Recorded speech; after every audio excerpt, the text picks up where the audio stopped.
Temiminakutli stood motionless, hollow eyes scanning the battlefield. For a moment he waited, for the sky to strike, for the flames to swallow him whole, for death to leave his bones. When nothing came, he exhaled, a hollow sigh escaping his ribs. The children still lived. Annoyance rattled through his bones. These insolent mortals had defied him, desecrated his temple, and still dared to breathe. Yet he dare not kill. His gaze fell on the weeping one beside their broken bodies. So small, so fragile, a flickering light, easy to snuff out. He turned away, disgust curling his spirit. Pathetic, he muttered, straightening to his full, terrible height. The air around him shifted as his form mended itself, bones whitening, joints reforming, his temple rising once again in ancient grandeur. Shadow coiled back around him like a mantle, the illusion of control returning.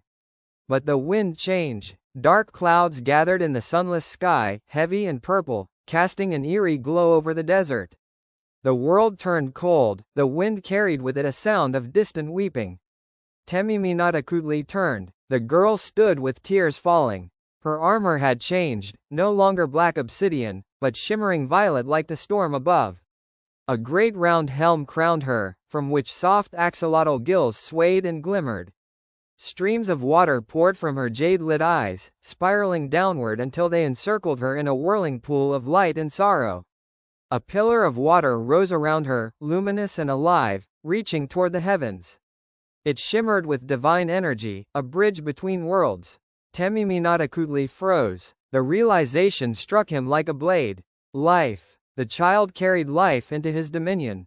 Into death. The old fear crawled back into his marrow. She was of the goddess of the fourth sun, the one whose tears had drowned worlds and reborn them. He raised his skeletal hand, fury masking the tremor in his spirit.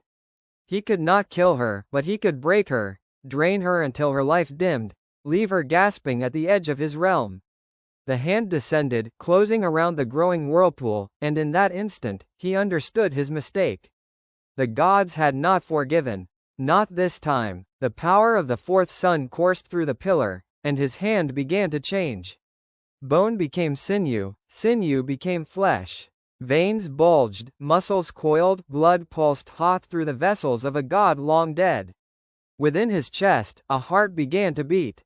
Please. The word slipped out, raw and human, torn from the remnants of his pride. He stared into the jade eyes at the heart of the storm. There was no anger there, only sorrow. The Pilar's light consumed him, and Temiminakutli fell screaming into the void, his reborn flesh torn from his bones by his own eternal hunger. His howls were swallowed by the dark, echoing through the abyss that had once obeyed him. The desert was silent once more. Only the faint sound of falling water remained. Marisol's tears, still falling along with the rain.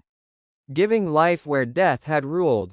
Marisol felt an endless sorrow well up inside her.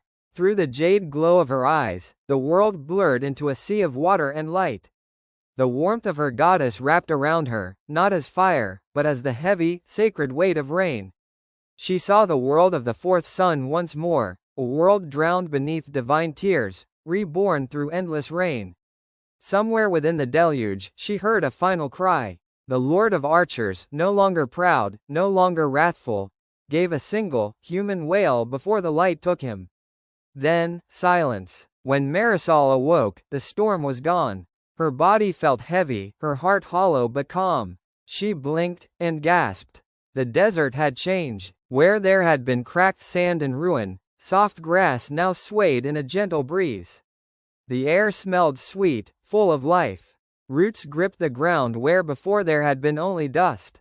Flowers of every color reached toward a cloudless sky, painting it with their reflection. Beside her, two figures stirred. Jamina and Jamie leaned against a pair of young saplings, their bodies whole again. They sat close together, quiet, watching the horizon with tired smiles. "Hey," Jamina greeted softly, noticing Marisol looking around in wonder. "Hey," Marisol echoed, her voice small but full of relief. She scooted closer to them, the cool mist drifting from her armor trailing tiny rainbows as it caught the light. The once black obsidian now shimmered with a pale blue sheen, a gift of the goddess. Aksochi emerged from her chestplate, golden tears still falling from his eyes. I'm sorry, he whispered, his voice trembling. Marisol shook her head, pulling the small axolotl close. No, you did well. She could still feel the goddess's warmth, gentle, forgiving. The greening desert was proof enough. They had not been abandoned. Marisol smiled faintly and leaned into her friends. Jamina wrapped her in a hug, Zolo pressing his head against her arm. From the side, Jamie watched them, quiet and content. Simi perched atop his head, still asleep, her feathers rising and falling with each peaceful breath. They could all feel it, the shift inside them. A sense of completion. Another trial passed, another weight lifted. For the first time since they entered Mictlan, the air didn't feel heavy. They shared a look, the kind that needed no words. There was clarity now, a steady flame of purpose behind their eyes. But for now, they simply let themselves rest, wrapped in the soft cradle of new life. Back at the village, deep beneath the ceiba roots, the ruined shrine of Saint Raphael smoldered in noxious smoke. The air tasted of iron and rot. Somewhere in that choking haze a creature writhed and screamed, its cries raw, animal, too human for comfort.